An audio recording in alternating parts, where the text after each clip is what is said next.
leads off with me. Good evening, Auburn. It's my honor to appear before you on this very special occasion. I'm proud to bring back a long-forgotten tradition here in Auburn, the State of the City Address.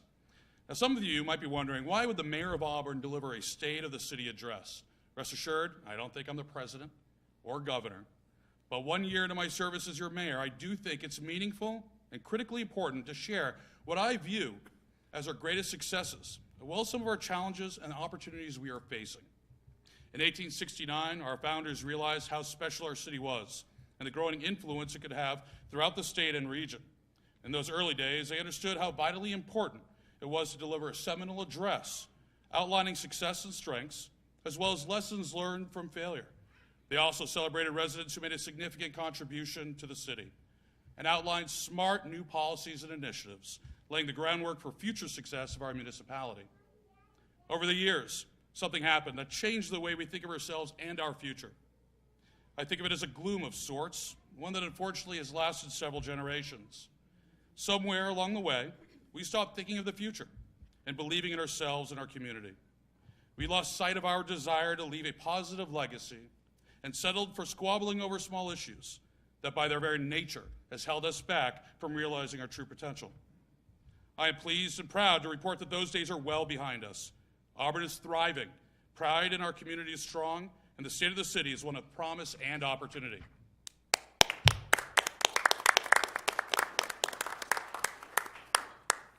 In the past year, we have moved past animosity between council and staff, conflict between elected officials and quasi-municipal and non-governmental organizations. We tackled a tough budget and made decisions supporting growth within our city, while keeping property tax increases in line with the rate of inflation. We have left behind the bitter merger debate, and we are entering our sesquicentennial year with a renewed sense of pride in our community and optimism for the future. When I think of 2018, I can't help but think of the old saying, what doesn't kill you makes you stronger. We are stronger, of that I'm certain. I would like to thank the members of our city council for the work they do each day in service to this community. While we might not agree on every issue, we always come together and work hard to help focus on the future of our city and the people who live here.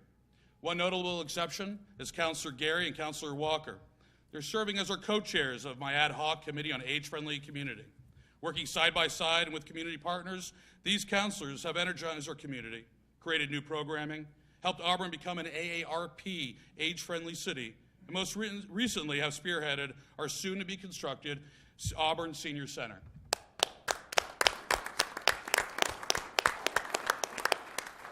This is just one example of the heartfelt service, dedication, and commitment of your Auburn City Councilors. Each one of these people cares deeply with the city and work tirelessly on your behalf. So please, help me thank them all.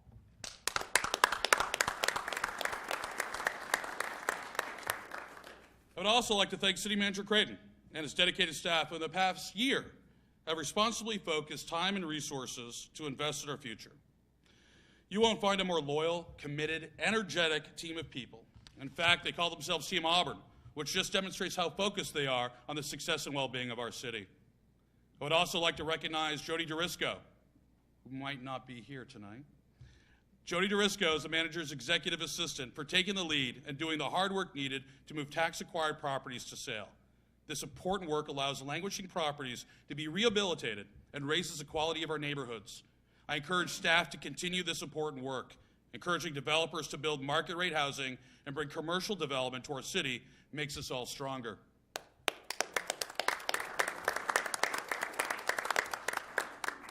I'd also like to commend and thank the incredible team of residents and staff led by Clifton Grime, who are in the midst of our strategic planning process. These people are working to enhance our quality of life and help grow our city. I have attended these meetings, and these folks love Auburn. They have the energy and optimism, and they're focused and committed on this process. As well as they finish this important work, I encourage them to develop a well-thought-out, financially responsible, creative, and prioritized roadmap that the council and staff can use daily to make Auburn the best small city in all of New England.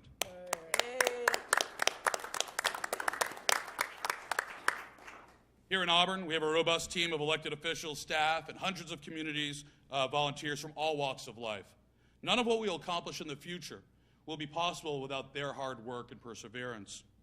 On that note, let's take a moment to recognize what they have to work with. a city that is strategically located with beautiful, clean air, road and rail access to the rest of Maine and the world.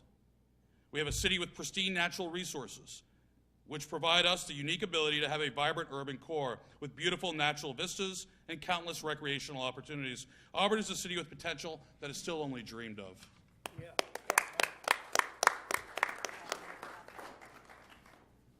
Friends, as we look forward to 2019 and beyond, we need to rally around a mission, one that will guide us in our decisions, that will build Auburn for the next 150 years.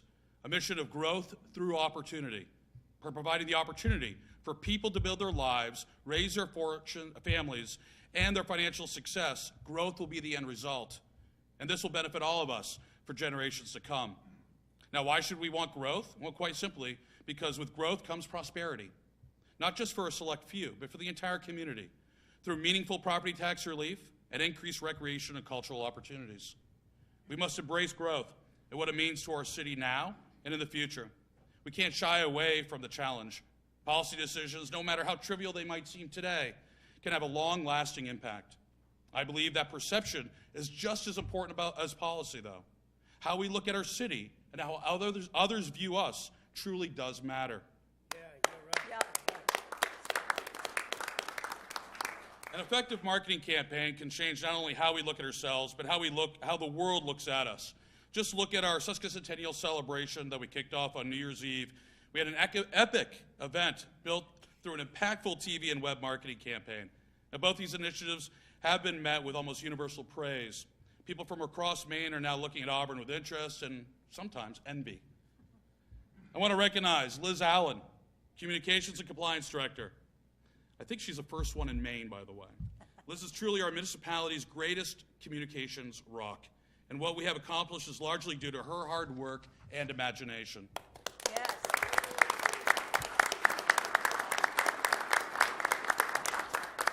I feel strongly that we must continue this work. It's going to lead to more people moving to our city and our businesses expanding or locating here. It's as simple. A great brand is a valuable asset. When combined with exceptional mindful city planning, such as a strong strategic plan, great marketing can help a city attract everything from tourists to our investors. It can also boost our residents' pride. I'm going to challenge our business community. We have some great organizations that I'd like them to lead, such as the Auburn Business Association and the Auburn Business Development Corporation, to help fund a campaign that will highlight Auburn. I further propose that the city manager allocate $25,000 in matching funds for this purpose as well. This private-public partnership is another way that Auburn can position our community for success.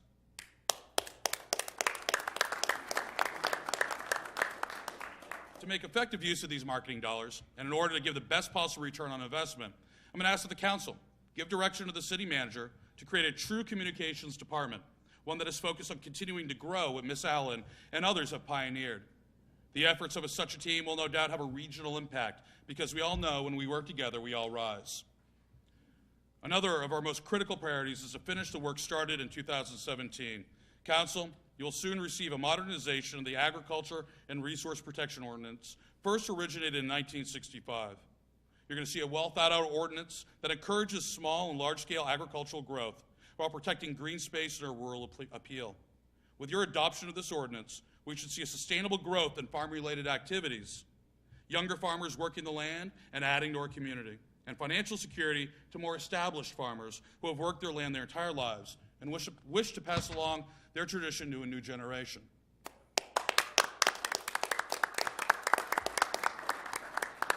With this ordinance, we will bring fairness back to the entire city of Auburn. You'll hear the voice of opposition who advocate for maintaining the status quo and the failing policy of the last 55 years. I urge you to rise above the noise.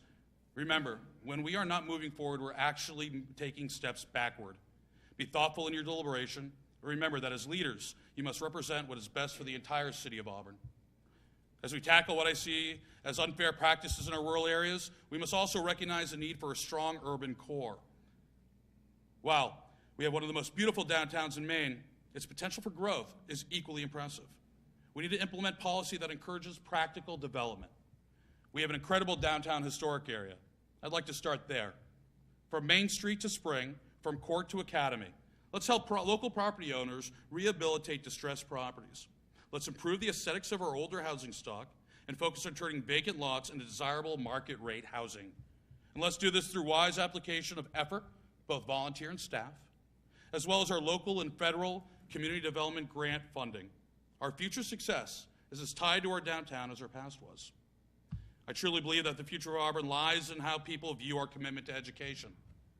It's not enough to just put together four walls and a roof and call it a school. We must design and build a first-rate facility, staffed with the best teachers, using the best curriculum, and offering the most opportunities for our youth possible. We are poised to make a decision on a new high school, one that will not just educate future generations, but serve as a hub of education, sports, and culture. If done correctly and with an eye to the future, the results will enhance our ability to grow our city in ways we cannot even imagine. Yes, this will take financial investment, but it will also take the ability for all residents to believe in a brighter future. While we deserve the best, we also know it comes with the reality of cost. Today, I call on the school committee to take a hard look at current operational expenses and consider consolidation of certain services and departments internally or with existing city departments. The reality is that residents will not accept a new high school with the entire local cost shouldered by the taxpayer. Nor should they. We must all do our share to help offset the cost. While we need to embrace excellence, we must also embrace reality and work towards a shared funding solution. No matter how we grow, unless we control spending, we'll truly never evolve. We must conserve our limited resources and apply them to the best possible uses in ways that will generate the best possible return for our current and future residents. This may be hard, but it's important work. It's important to look not just as a singular line item expenditure, but rather the way we do business. That puts the most burden on the taxpayer. It feels good to add more parks and more programs, more events, more government services, so on. But is it worth it?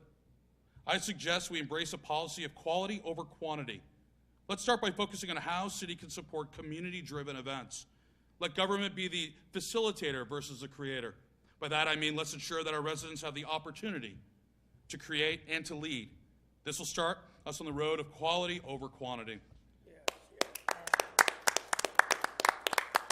Residents, if we're going to keep moving forward, we need you to be more involved than ever before.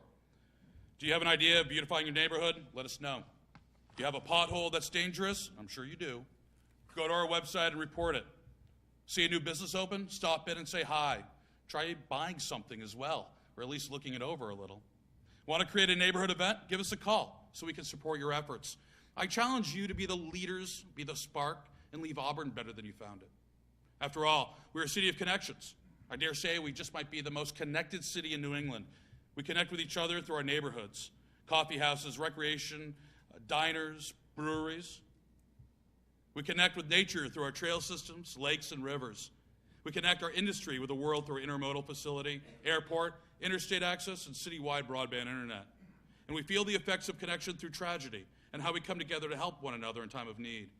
We connect with each other when we celebrate greatness in individuals and to encourage success in everything we do. By utilizing these connections, I have no doubt that we will be the greatest small city in New England and we'll be well positioned for another 150 years of success. Thank you for your time and for allowing me to serve the community that I love. I look forward to working with you all over the next year to truly live up to our motto, no backward steps. Thank you.